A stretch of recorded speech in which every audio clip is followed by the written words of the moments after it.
Games of the National Lottery Authority because culture benefits tremendously.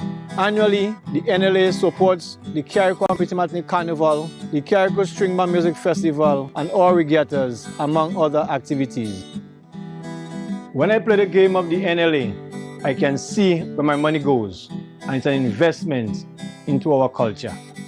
Yes, Grenada, when you play the games of the NLA, you enable us to invest in the skills and talents of our people in the areas of sports, culture, and nation building.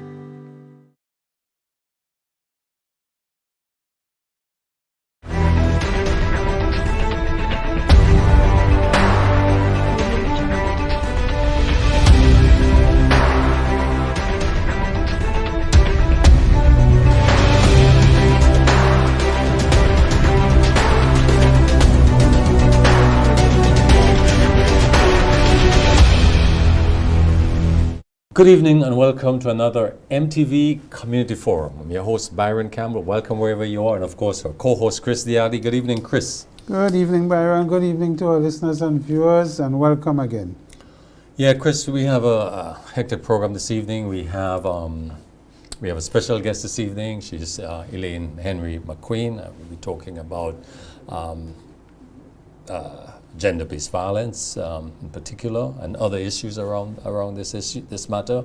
But before that, the first section, of course, Chris, in our talking points, fishing boats, Chris, Carenage. They were issued notices last week by the Port Authority. They were given until Monday to remove, go elsewhere, as issued by the management of Port Authority. Some have complied with the order, others haven't. And they've put forward reasons why they haven't moved. Of course, we understand why they were requested to move, the condition of the Carenage. It's dangerous, it's a hazard, we know, and other issues. But the reasons put forward by the fishers, by the boat owners, are one, they're asking for more dialogue, more conversation with the government, with the Port Authority. What they're saying is that they're an industry. They have over 40 plus boats, you know. They've been using the Carenage for a long time. They're not objecting to relocating. They understand why they need to relocate. But they want to be supportive in this relocation. They want there's clear designated areas, because they are saying, look, if we have to go somewhere else, where exactly do we go? Of course, they've been given 3 places to go, they indicated. But what are the infrastructure there for them to berth? That's missing. They're saying also, if they're going to go to these news facilities, they need crafts to take them to the shore, engine, security, and other matters, how to handle their waste, and all other infrastructural things are not there. So their position is they are not moving until these matters are rectified. In addition to this, Chris, of course, we'll talk about that later, we have the other issues facing the industry generally with the ban we have now. But what's your take on the standoff in the port presently, Chris? Well, I cannot support people who break the law. The law is that you're not supposed to moor on the Carenage. And the Port Authority has responsibility for enforcing the law in the areas that they are responsible for. Yeah. Carenage environs being one of them. Mm-hmm. Port Authority has no responsibility to set up infrastructure to moor these boats, right? Yeah. They have said to them there are 3 areas they suggested for them to move. The boats and the owners of the boats have to take some responsibility for what they're doing. They're in an industry. They're in a fishing industry, a very lucrative one. If you have to equip your boat with anchors and so on to moor outside, so be it. You can't tell the Port Authority that we're not moving because we don't have an anchor to anchor our boat. And Port Authority have said to them, there are 3 suggested areas for them to move. You cannot, Byron, this is like vehicles parking on the side of the road. They are parking in the sea on the side of the thing. Parking on the side of the road is illegal. When the police tell you they're going to clamp you and you have to move because you're breaking the law, what happens? They clamp, and people have to find somewhere else to go. When they put up no entries, same thing. They have to move. This is the issue. The issue is the boats need to know. And the thing about the boats have been given notice months ahead since last year. consultation have been had with some of the owners of the boats, probably not all, but consultation have had between Port Authority and the boat owners. So I don't understand what is the concern. The boat owners need to understand that this is the law. You have to follow the law until such time. You have to equip your boat to moor or to tie up on buoys and so on. I understand that, Chris, but I'm saying that because there's a standoff is not going to bring a solution. It's not a legal matter. It has to be addressed. It's an important industry. And I really hope they're able to meet, they're able to find a solution that is amicable, that is useful. But I will say this, Grand Mall and Molyneux is not an option because it would interfere with the community, recreation and other matters in the community, and the community will protest this if this happens. So when the community protesting, why are they protesting? Because the boatmen will do wrong things. Because not only that, because the pollution. So why you must agree for the Caronat to be polluted? No, I'm not saying the Caronat. And Molyneux should not. I'm saying they should move. Molyneux is a marine protected area. We have the sculpture park. We have other important things. You can't. And you put them outside the zone of the MPA. You can't put them in this area there. The MPA is a zone. Yeah. You can move them outside of the MPA zone. Well, outside of the MPA zone. Yes. And that excludes Grand Mall. And wherever they move them, once it's not within the MPA zone. But Chris, relating to fisheries, the ban is on. The ban has been on for over 6 weeks running now. The last time we heard from the government was, I think, about the 11th of January, indicating that they did put in the application to the United States, but no response. But the issue continues, and as we noted previously, that a lot of people are out of employment, like certain fisheries, the plant is closed. Other plants and all the auxiliary, the industry is at stake. You're talking about $50 million annual income. You're talking about scores of employment, people who selling gears, it's a big deal. A lot of families, there are a lot of loans that are becoming outstanding now. And we're not hearing from the authorities in terms of where exactly is this matter? Where is it going and what is happening? What are we doing? One of the problem issue I'm understanding going to be investments, because the method of long line has to change. The type of hooks they use has to be changed. So there's an investment aspect of it. It's not just applying and say, well, we've passed this legislation, give us permission to go ahead. It's more to that, but we're not hearing, and there's a lot of people being affected.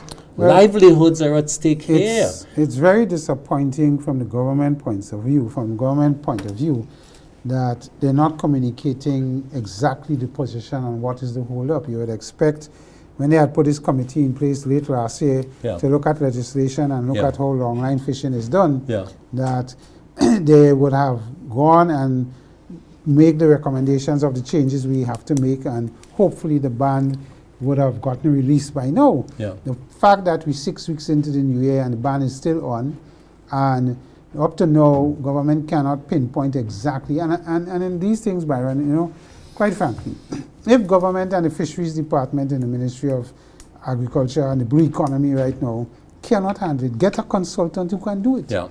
Engage the people in NOAA and find out what exactly we need to tinker and how we need to do it, so that we could get this resolved as quickly as possible.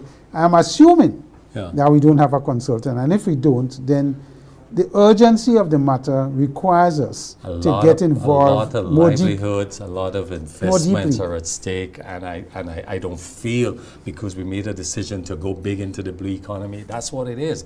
And this is hurting, is biting. In a month's time, they're going to see a lot of businesses collapse. Furthermore, some have already collapsed. So we need to watch this. Chris, vehicle population, over 65,000. But you know what? I looked at the port earlier this week, 400 vehicles, Chris, just came in.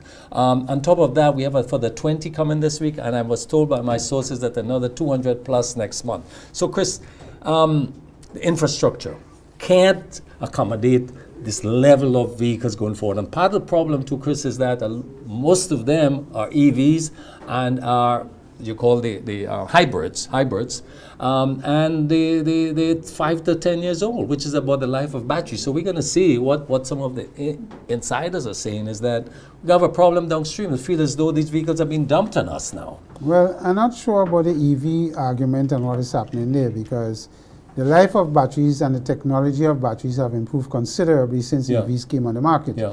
However, I do agree with you that we cannot continue to bring in an average 300 vehicles a month, which is about 3,006 plus vehicles a year. And there is going to be a limit of the capacity, carrying capacity of our roads. So, you know, in this conversation, Byron, the government, whoever they are going to be here now or others, will have to take hard decisions. For example, we need to limit the amount of vehicles coming in per month. And without, because we just can't carry it. And probably what they need to look at, if you want to buy a new vehicle, you have to prove to me and show me that you have somewhere to park. Because it creates a parking issue as well, and safety issues. So I think hard decisions will have to be looked at and implemented, and I don't think our population is going to like that, because the first thing they will say, why am I not given the permission to buy a vehicle? Who we all think I am? You big man, you small man, you in between man. Everybody wants to have the convenience of having a vehicle to move. But you may have a vehicle, and when the congestion and the capacity, you may not be able to move. That's the point. That's the point. So it has to be managed, and we don't feel, the Prime Minister did announce that traffic management is big on the agenda. So let's see how this materializes and what exactly will happen. Chris, Cuba, I mean, is in the limelight now. The U.S. has issued a statement saying that it's a threat to their national security. Any countries trading with them, particularly in oil, is going to be sanctioned. So, in fact, as a result of this energy crisis, airlines like Air Canada, for example, announced that they won't be going to Cuba because they won't be able to leave Cuba. There's no fuel there to take them out. So it's a strangulation, really, that's taking place, and it will apply to the Cuban people and population. And this is not good at all. Well, you know, the U.S. want to make Cuba a failed state. We have to say it as it is. And they have been attacking them in various fronts for many years.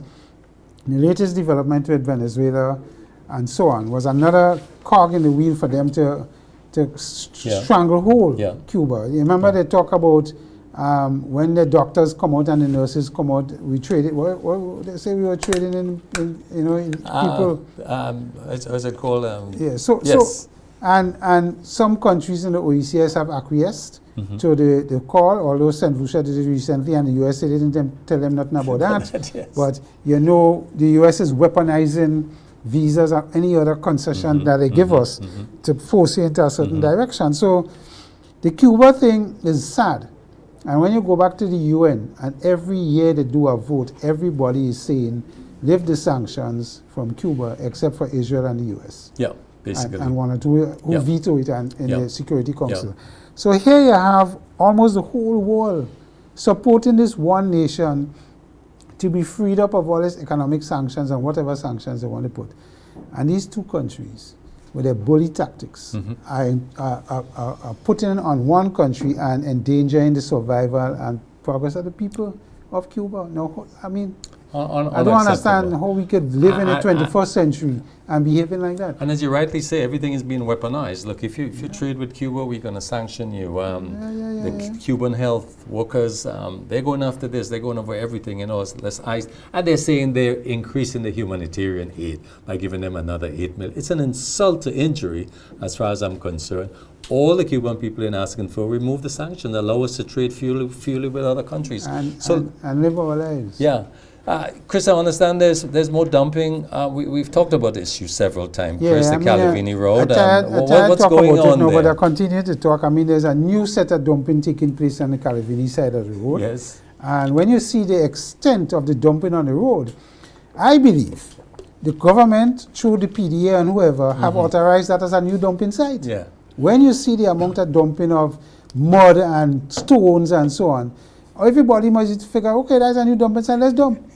And then they come and they move it with a tractor and they push it back to the river course in the back there, and nobody, not even any authority putting up a sign saying this is not a dumping site. Everybody just, so it appears that from an environmental standpoint, we're lawless and we're doing what we want. And we have authorities like PDA, we have Ministry of Health and the police, and nobody, absolutely no one, is taking action. That's true. I want to encourage one of the MTV or GBN to take their cameras down there and see what is going on. What's going on? Probably when we post it and we embarrass and they see We it. could do better than this. You understand? It's Pure really Grenada. ridiculous. Chris, I mean, we all live a digital life now. Was it yesterday, day before? There was all the internet systems were down by the cable net, not the cable, but these networks, Flow in particular, Digicel, and everything was a standstill. Business. So we are now dependent on this. Is there an alternative, Chris, to this problem? How do we fix this? Now in our society, when they use debit cards, you use ATMs, all of them are connected to the internet. Yeah. And so it's affecting banking and it's affecting people personally. Because if you want to get some emergency cash, you can't when the circuits are down. Flow, if it's alleged that it was on the sea cable issue, they did excellent work in getting it back up in 24 hours or thereabout. Yeah. So I compliment them for that. But I think the bigger issue for us as a country, we have no redundancy if Flow and Digicel are down. Flow and Digicel, I understand, use the same undersea cable, subterranean cables. So if something goes wrong with the cable, a boat anchor rip it or something like that, both networks would be down. Yes. So I cannot understand why, for the like of me, that Starlink, which offers a direct link to satellites, the yachts people use them significantly. Other countries in the OECS are now going to Starlink. Why Grenada is not looking at Starlink as an alternative and a redundancy? Because they're not using underground undersea cables. It's satellites. Satellites. So if we have a hurricane or a system passing through and everything is out, Starlink is the answer, because you can then connect and get communication going. So I'm urging our government to look at that Starlink option again, because that is the true redundancy to Flow and Digicel. Because what happened if this problem wasn't fixed in 2 days, 3 days? Country comes to a standstill. That's right. Chris, that's all the time we have. No, I want to spend one more thing. Go ahead, Chris. I want to talk about Independence celebrations. Okay. I thought that it was well executed. Okay. It was well done on the Saturday. Everything came off very positively, including the fireworks at the end. But in particular, I want to mention the various Oildong Fests that was put on throughout the country. We had a number of Oildong competitions going. I think it bodes well for us as a national dish and how we circle around it. And we get to celebrate independence in our own ways. There's no pigtail in the country enough, you know. All the pigtails sold out, Chris. So I think that was an excellent use of... So kudos to the organizers. Yes, yeah. and I think the Grenadian people have embraced that. All the awardees too, congratulations. Yeah. So I think that is something I wanted to end on and say that I think the committee, the NCC, did an excellent job. And probably next year we'll see how we could fine-tune that Oildong competition thing, you know. Okay. Viewers, stay with us. When we come back, we will be, of course, with Ms. Elaine Henry McQueen, and we'll be talking about gender-based violence and all the issues around it. So stay with us. We'll be right back.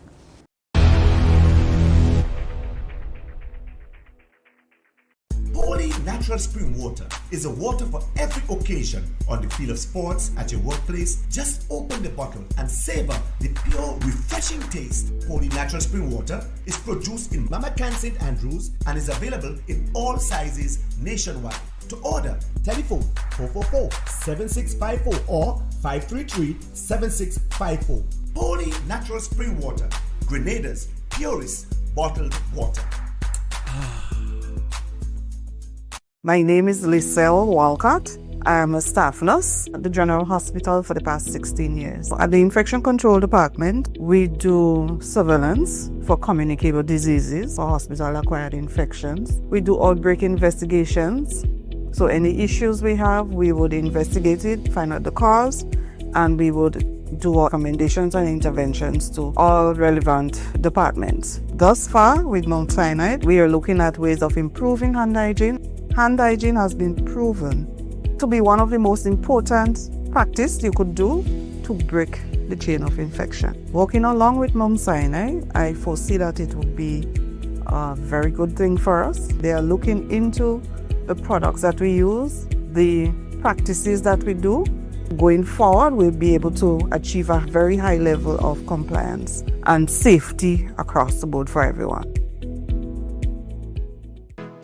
At Maitland's Motor Sales and Rentals, we sell engines for all makes of vehicles: Toyota GT Corolla 6-speed, Toyota MR2 and Evolution 3. We've got transmissions for Toyota Noah, 2.0 Suzuki Escudo, Toyota Corolla.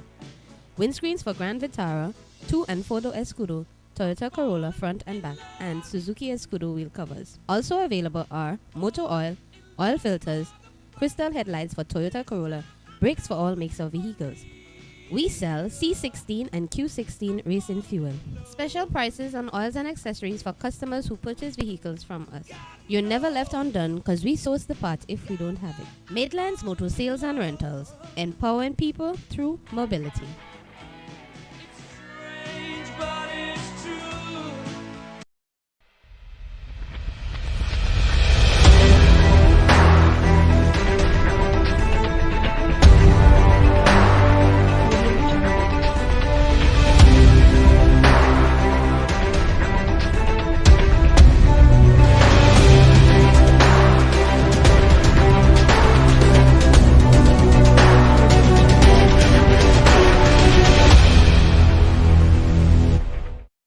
Welcome back, viewers. Let me start this section by saying that Grenada is mourning.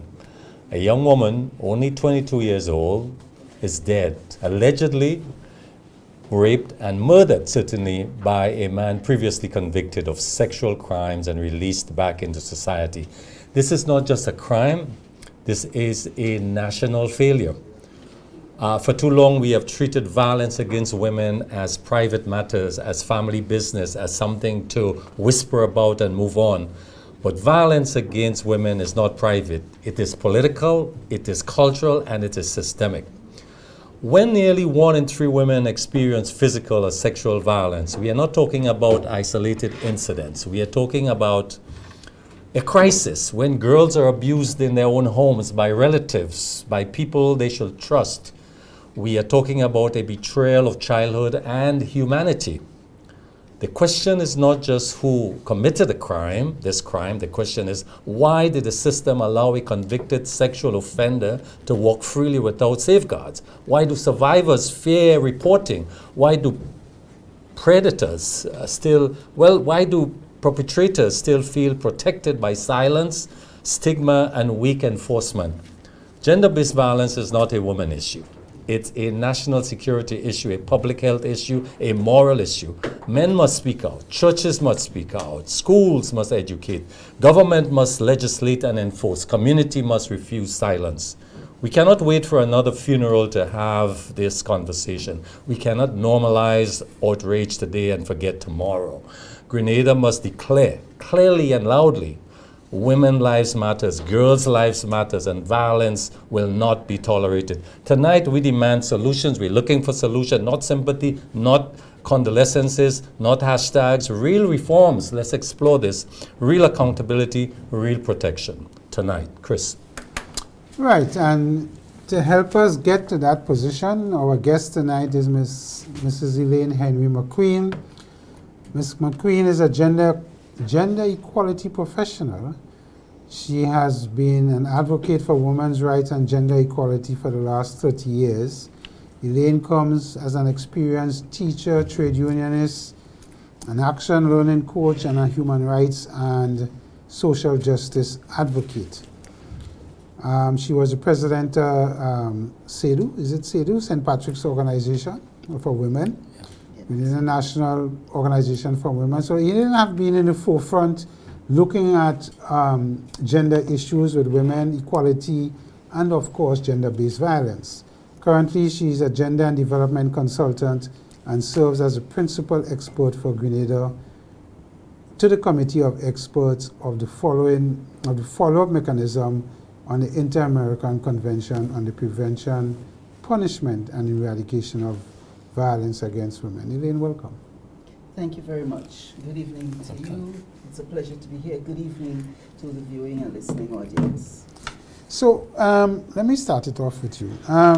You know, it is a real scourge on Grenadian society I'm not talking about women here now, the society, that when we go to court, if we have 40 cases for the assizes, 35 or more is on violence against women sexually and otherwise, which has been going on for a number of years. It's not just yesterday that's starting or today.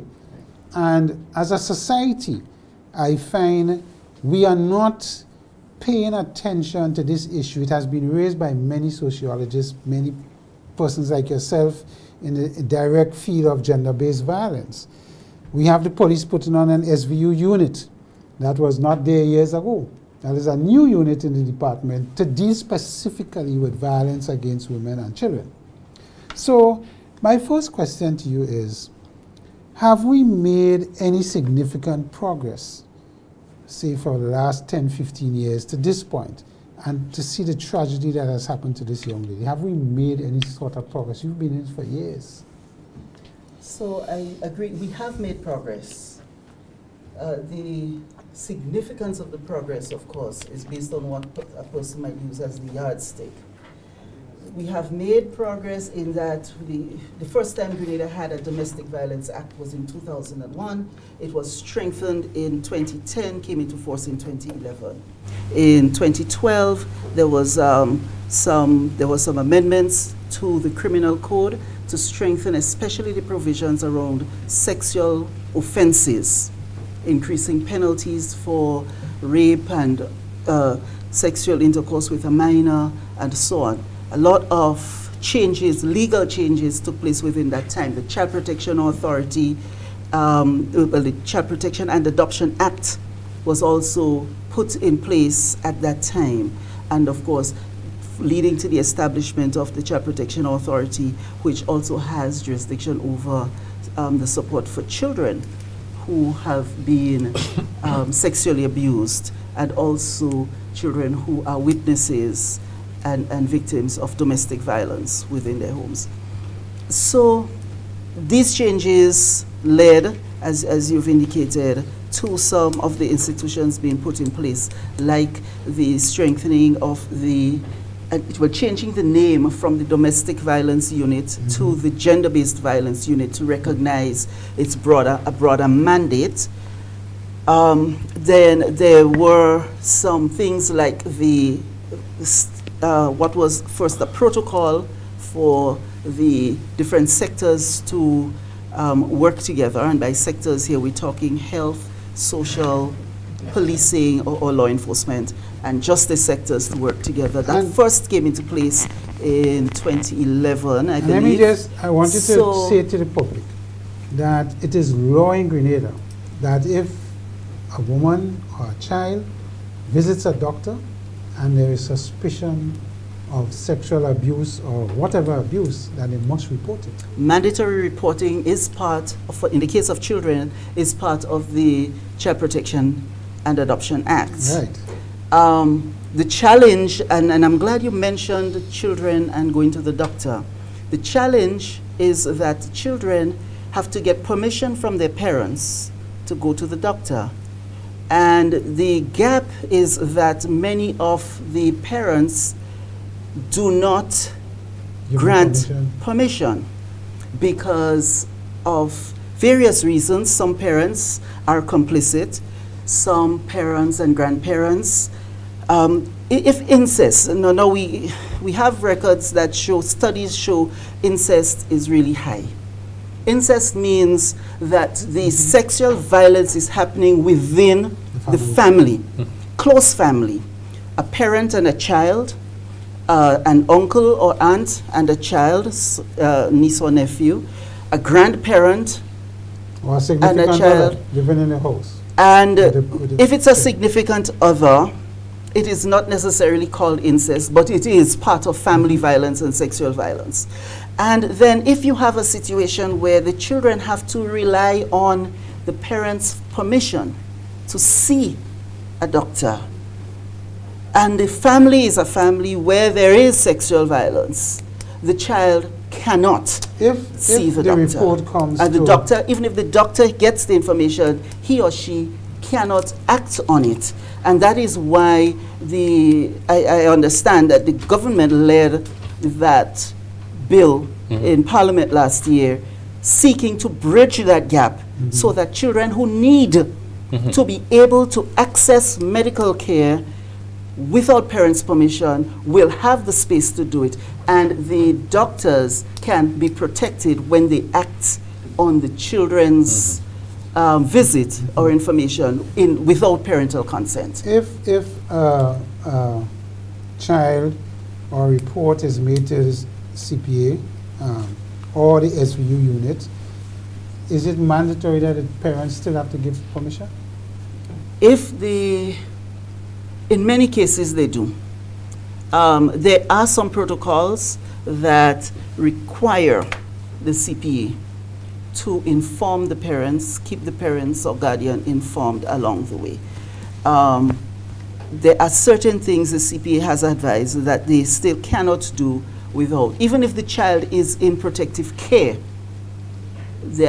except in the case of like an ultimate order from the court or something like that. If it has not yet gone to that stage, they still have to involve and work with the parent. And in Grenada, we don't have, I want to loosely call them halfway houses, that we could remove a child from We have the some situation, we have a couple of facilities so where that we that could protect happens. them there outside of complicity with parents or not. And if we There are suspect some that it spaces is, like that, but institutionalizing the victim is never the first option. And it should never be the first option because it gives further trauma.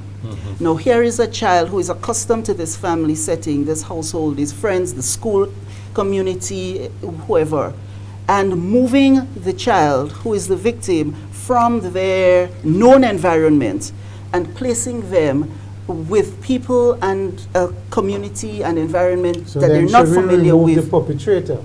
Removing the More so than perpetrator removing the child. is the better option, Right. but it is the more difficult option because you now have to get the evidence, the courts, before you can remove the perpetrator.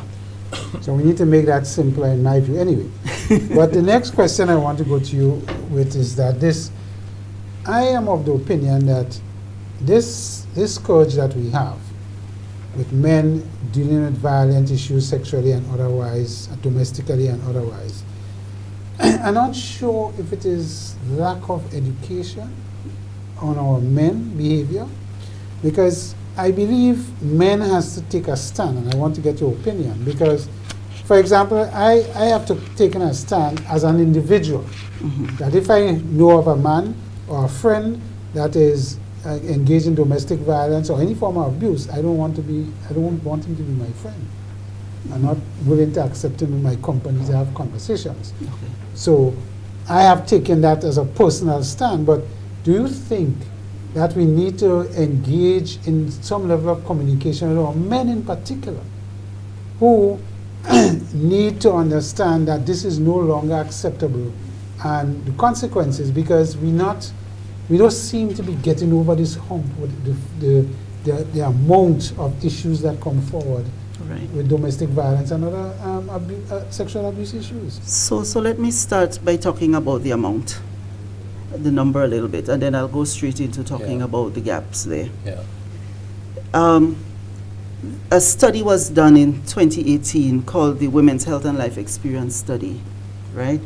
And it primarily looked at women's experience of over their lifetime of violence, experience of violence in terms of intimate partner violence, non-intimate partner sexual violence, that includes sexual harassment, right? So here are some statistics, and I'm going to actually tell us, ask you to do some maths with me, right? I'm glad you guys are here. We can do some maths together. Sure. The total population of Grenada as at the 2021 census was 110,000, right? Right, so we're going with that. The population of women and girls is 50%. That's 55,000 women and girls as at 2021.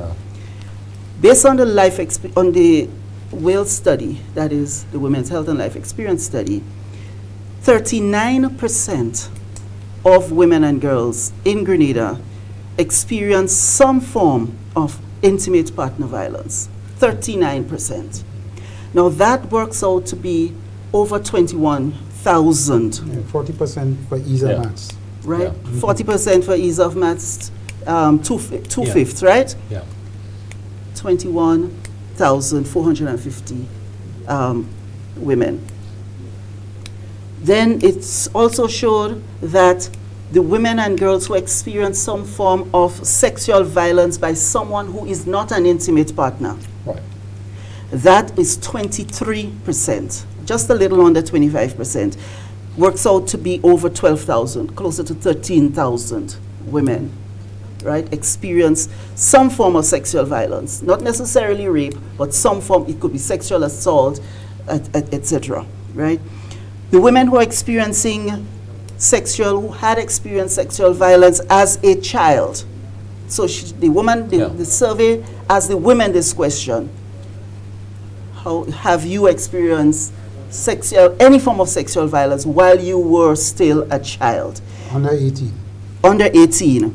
The answer was that 21% of them experienced it. So that's 21% of us. 11,275. 11,000. Right? So when you talk about these statistics and numbers, and we talk about sexual harassment was 27%. That works out to be almost 15,000 women. Right? Now, talking about whether or not we take this seriously, clearly we have not been taking it seriously. Have we been putting systems and measures in place that account for supporting 21,000 people, right, who have experienced some form of intimate partner violence? You mentioned the Special Victims Unit of the police. Yeah. Of course, that was put in place, so that was an accomplishment in that something is there, but does it have the capacity to service the numbers that we're talking about? So let me just So interject clearly, underreporting is a huge thing. Right. So with that kind of statistics and that kind of volume of sexual and of our women, our SVU unit is supposed to be more resourced. I just say, if our leaders and our policymakers understand this issue, why aren't we paying it more serious attention? Well, I'm glad you asked the question, because, you know, there is a rule that every cigarette box you have to put on it that says smoking can kill you. Right, and most of us who smoke, we take the cigarette, we knock the same sign, and we smoke it, because information does not do the same kind of work on behavior as belief does. In terms of how people behave, how our actions, our beliefs are more important. And I want to our sense of belonging and counterpart and collaboration, the society is more important than what an individual knows. And I want us to go there because, as I say, I don't think this is the responsibility of the RGPF and the SVU unit, but I think we need, as a society, that information, by the way, is alarming. And I think that must be put out there for churches, for various communities. When we have meetings in community centers in the districts and in the villages, we must talk about that, because that is where it's happening. That is where it's happening. And it's also happening in the boardrooms. Yes. And it's also happening everywhere. So it's we no longer need to Elaine alone have that information. I'm not saying it's you alone, but Elaine have access. But we need to be talking every day. That is my thing about it. We should be. And you know, I believe that when something has happened to this young lady, we get emotional. Yeah. We do the various things, demonstrations and vigils and so on, which is good. But then when the emotion dies off, 6 months from now, everything gets back quiet and we go back to our norm. Well, we're hoping that this time around it doesn't get there, because I've been doing some reflection, and especially in the last few days, and thinking about the strategies used to maintain the status quo.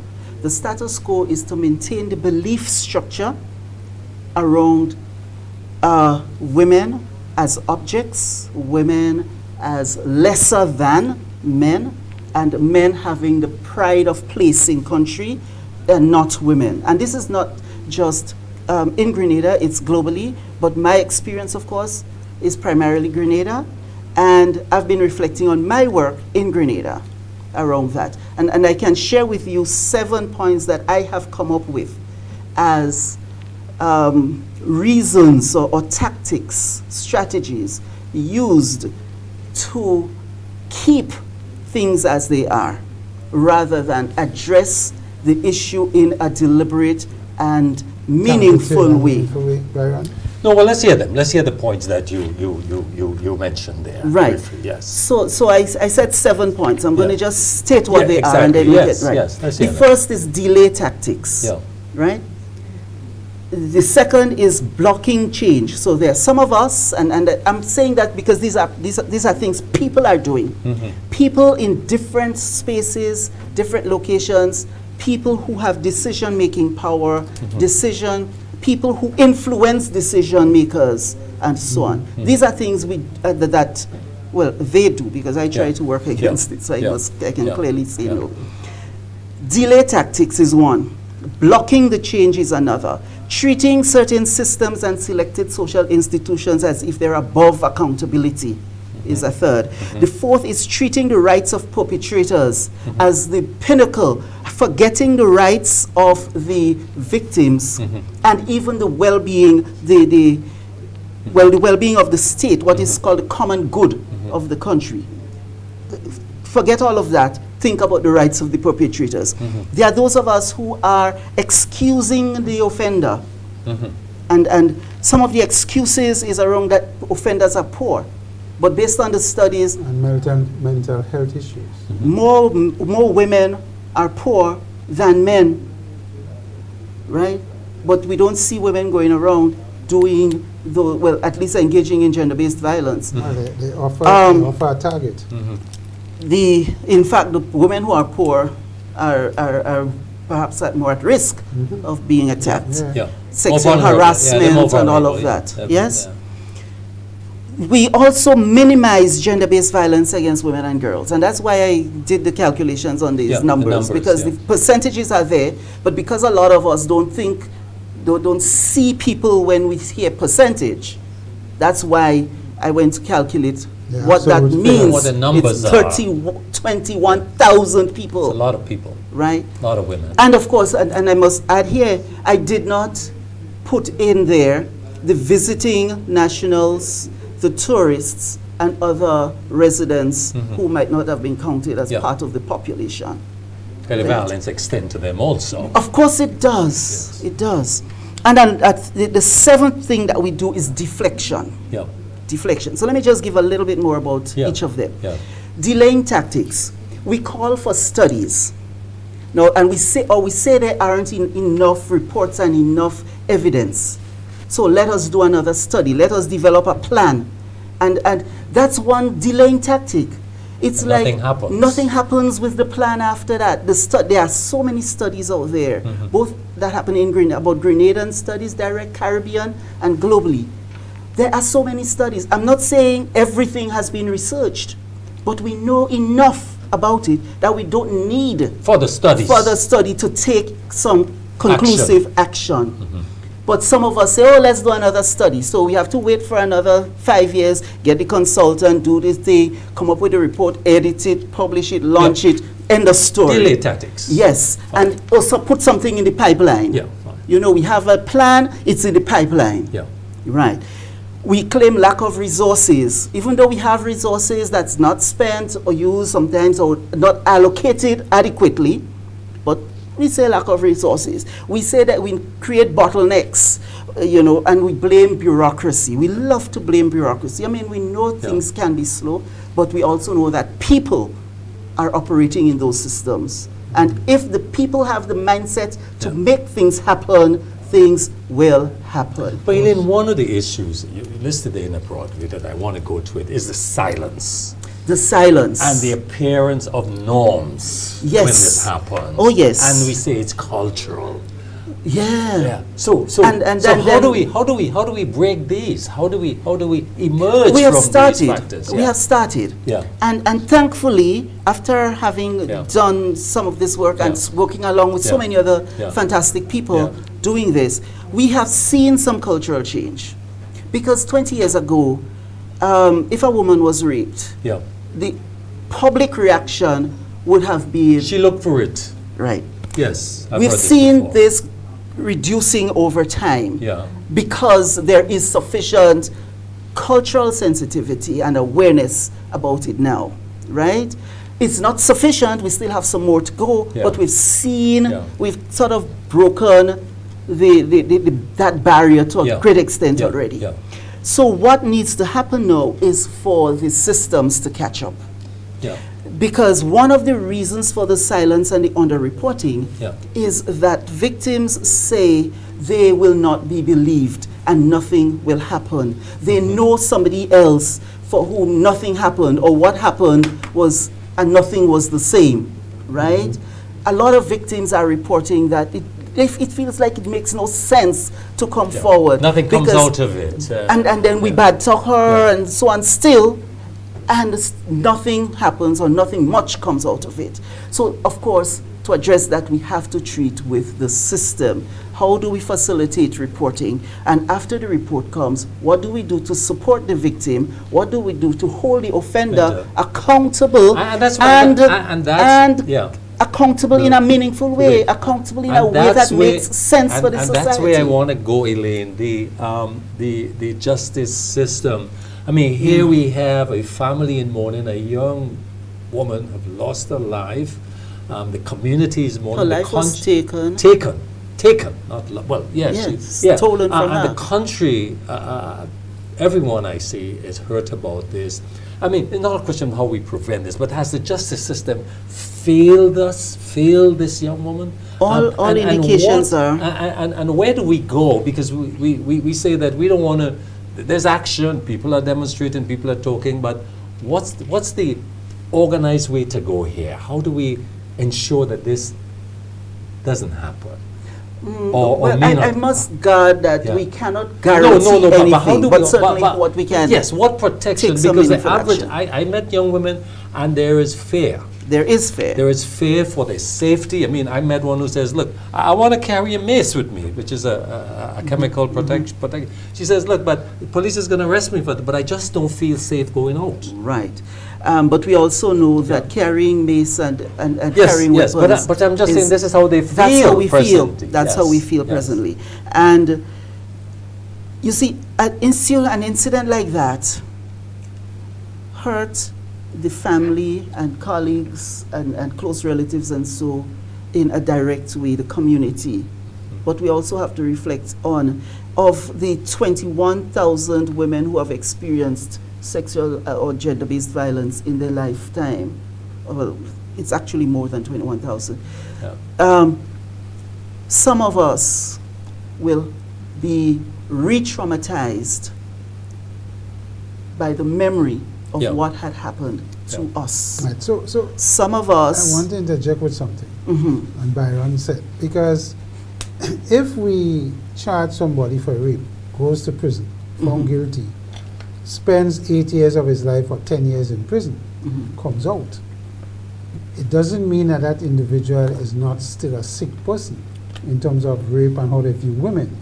The issue is, how does the state follow up to ensure that that individual right? doesn't commit again? And So- that is because he or she has rights. Yeah. Yes, Yeah. If the they serve time, accused, they the do offender, whatever. they Yeah. have rights, Yeah. but so does the victim, Victims. and so does the common good of the country, So because the Constitution allows us that chapeau in terms of the common good, Yeah. right? Now, But when before you go to sorry, just one more thing. I always view that when you take away from a young woman, either through rape or sexual violence, that is like murder, in my view. well, Because so- you damage that woman for life.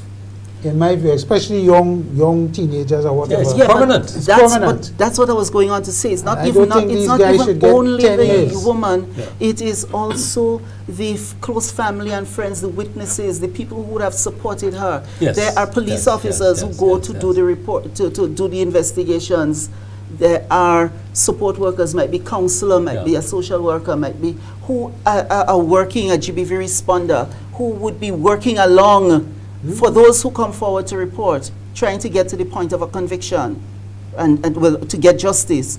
And then you hear that the maximum penalty is 30 years for that one offense, but for someone who committed several offenses, the total they get is 10 or Yeah, so 12. it makes no sense. So, And, Elaine, and to run concurrently, so you commit 3 acts of rape or 5 acts of rape, and you get a penalty of 10 years concurrently instead of 30, then 30, then a next 30 on top of the next 30. Because Elaine, the yes, other- yeah. our laws need adjustment yeah. in how you sentence. Remember, sentencing is a big thing now. Yeah. It is, and so And sentencing you have to come guidelines and- must be revised. Yeah, exactly.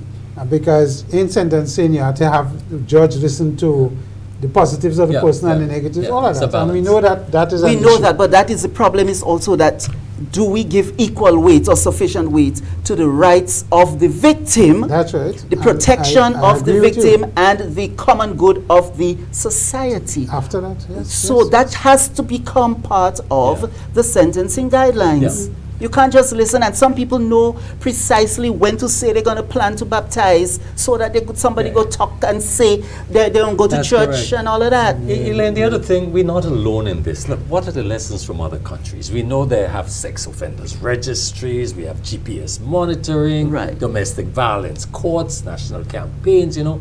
Where are we going? And I'm going back with that question. Right. What's your clear, what's the recommendation? What's the strategy going forward? How do we deal with this? The recommendation is that it has to be a comprehensive approach. Yeah. Right? The part about offenders, sexual offenders registry and penalties and so on, Yeah. that has to do with holding offenders accountable. Accountable. So that is a part of it, Yeah. a significant part of Yeah. it. But you also have to do the victim support. Victim support and family and other witnesses, the counseling, the jobs, the ability to cope, the ability to live a normal life. Trauma. And to get over the trauma, get over the post-traumatic stress disorder, and so on, right? That's a second part. The third part has to do with prevention. Prevention is where now we talk about changing the belief system, the belief system that tells us that men should use power and control over women, and to force themselves on women is a big thing, and that they can use violence, whether against an intimate partner or a non-intimate partner, to get what they want from women. Yeah. So it's a power, So it's a power thing. It Yeah. is a power Yeah. thing. It is a thing that says to an employer that he can use sexual harassment, he can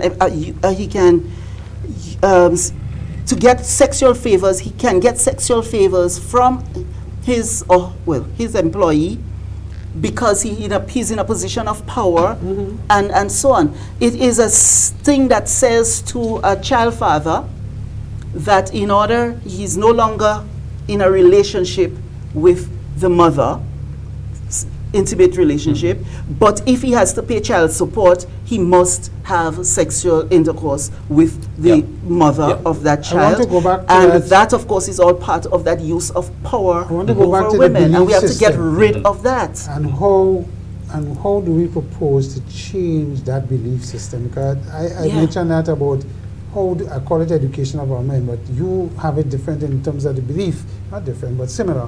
The issue here is, how do we make interventions to start disrupting that Right. belief system? We have to, first of all, expose the belief for what it is. And those of us who have the space to do that must continually do that. Break Important. down that belief system that says men should have power and authority, and they have the permission to use violence over women and girls to exert that power and control. But we must also recognize that there are some people who are struggling just as hard or even more successfully to keep that belief in place, right? So I spent a few, well, sometimes I listen to the radio, say on a Sunday morning. I recall a couple of weeks ago, there was a steady flow of a particular religious program on a particular radio station, like a few Sunday mornings in a row, talking about women this and women that and women the other and women the other and women are to submit and women. And it's like, where, at what point will that leader start to talk about what men supposed to do? So the churches perpetuate this culture. Well, I wouldn't call it's it a culture. It's a culture of violence, and a culture of tolerance of violence against women and girls. And it's a been culture around that for a is an while, hierarchy. and we saw it in politics, we saw it in employment in different places. But Elaine, you have a relationship with the government. Maybe you could correct me. Are you a consultant for the government? What's your capacity there? And I want to ask, is there do you see a genuine political will to tackle this gender-based violence, or is it rhetoric? I mean, what specific policies you see going forward? This evening, yeah, in the rally, well, sorry, not a rally, in the vigil, the Minister for Health announced that government intends to continue the legislative agenda around addressing gender-based violence. Okay. It's an agenda that they started last year, right? Yeah. So these draft legislations, which I suppose they're going to be tabling in Parliament in the coming week and later on, I suppose it's going to be bit by bit. Yeah. That actually is not, those legislation, I must tell us, they are not in direct response. They're not, nobody hatched those draft legislation over the last few days. Those things were being drafted and consulted on for years now. The Sexual Offenders Registry, for example, bill, that bill was being drafted from since around 2018 or thereabout. Consultations happened all through 2021 and so on. So it coming, I'm not sure if it's what the timing of the government is, but they have promised that they will be tabling those legislation. Okay. So that is an indication that they have the will to do it. What we are calling for is that the government and all the institutions of the state and other institutions need to also take a look within to talk about implementation, because we do have an implementation gap. That implementation gap or deficit is not only about road construction, and it's not only about how to create a new curriculum for a class, right? That skills gap, implementation gap, that implementation gap is also around implementing these policies and laws on, well, to deal with gender-based violence and the broader gender equality issues. The implementation gap there is further compounded in that it is more difficult to measure success. It's not tangible. It's not tangible. How we measurable can is say, it? okay, now we've been able to successfully pave the road. It might be slow, but at the end, we can see it. We can take a tape measure and say, yes, it's 10 feet of road done. Dealing with gender-based violence is more difficult to measure. And sometimes the work is more invisible as a result. But we cannot. Are you part of the team going forward in implementing these policies? I am not part of a team at the moment. Okay. Right? We are hoping, because the government had approved some policies, like the victims' rights policy last year, which in support of the standard operating procedures, it also approved the establishment of a coordinating mechanism. because that system that I was telling you about, where you have to deal with justice and offender accountability, you have to deal with victim support, you have to deal with prevention, there is this big piece around coordination. Because that is part of the implementation gap.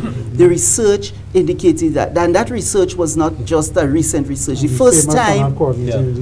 first time in documentation that the need for coordination came up was around, in my lifetime anyway, my work, was around 2009, when these first standard operating procedures, which was then called a protocol for the collaboration of the different sectors to deal with it. And then there was an action plan to reduce gender-based violence that was approved in 2014. It set up a thing called MACE. I think it's Multi-Action Stakeholder Committee or something. It was called MACE for short in the document.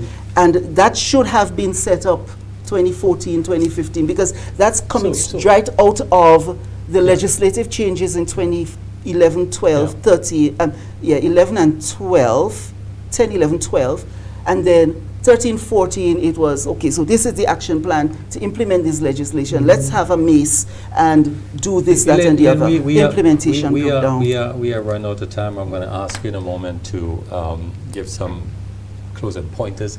But that's your camera here. I want you to look at that camera and answer this question. What would you say to young women watching tonight who feel unsafe in their communities? No, that's a very difficult thing. I would say give ourselves space and a time to breathe. Think, reflect, think, breathe, and find our power from within. Now, empowerment is a process that people can try to support, but power comes from within. Find the power from within to become courageous, to become brave. Not to take unnecessary risk, but it is about taking action in support of your health, your well-being, and working together to take action that would cause our government to know that we want them to pass the legislation, to let our government and all the institutions, the people who run these institutions, the people who operate in the system, let us work together to let them know that we demand that these institutions, these systems become accountable. Let them know that 50% of the population is not prepared to be second-class citizens. We are no longer prepared to accept pittance. We're no longer prepared to accept a nice speech or some good words and somebody say pray and we say, oh great. No, we're not satisfied with that. We cannot be satisfied with that. We demand implementation. Not piecemeal, but coordinated, robust implementation so that we can become safe. We can become so safe that we do not think about whether or not we need to have weapons or protective devices or go to karate class. Or, of course, one can do those things, but we should not feel that we need to do it. We should not feel that we need to go through sexual harassment, sexual violence, and any form of gender-based violence without redress. And if it does happen, and we do make a report, the report should be treated in a way that brings justice, protects us, and protects the entire society from future incidents. That's what I'm saying to you. I'm saying that to you as women and girls, but I'm also saying that to men and boys, because it's our society, women and men, boys and girls together. It's all of us in this society. Now we know the problem is bigger than any one family. the problem is bigger than any one person. It's a societal problem.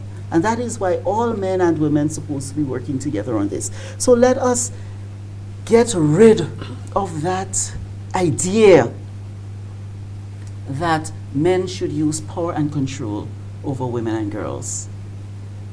Let us build a society of equality, a society where we are all equals and we can thrive together as men and women. We want to be able to thrive together as men and women. But we also recognize that there are a lot of women who are hurting. And we also know that the systems are slim.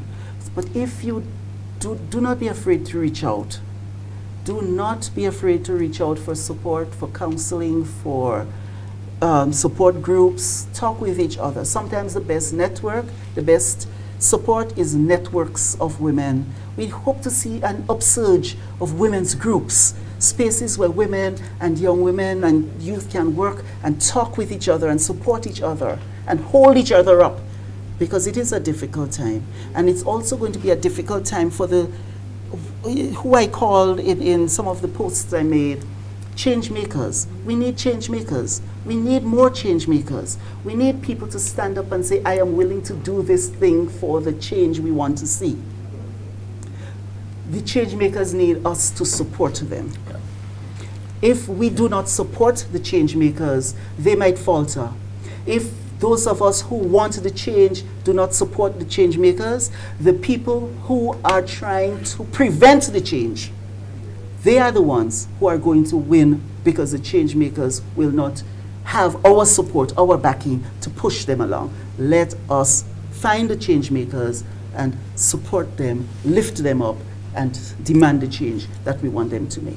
Thank you, Elaine. Chris, you have the final say. Yeah, I listen to the sadness of our society and where it's at, and over the last 20 years, and what is happening with this gender-based violence and sexual abuse and other emotional abuses that take place, financial and others. And I noted a couple points from Elaine's conversation this evening, and that is analysis paralysis and the delay tactics in all these studies. And we know, we could go to the court and just see how much cases we have. We know we have a problem.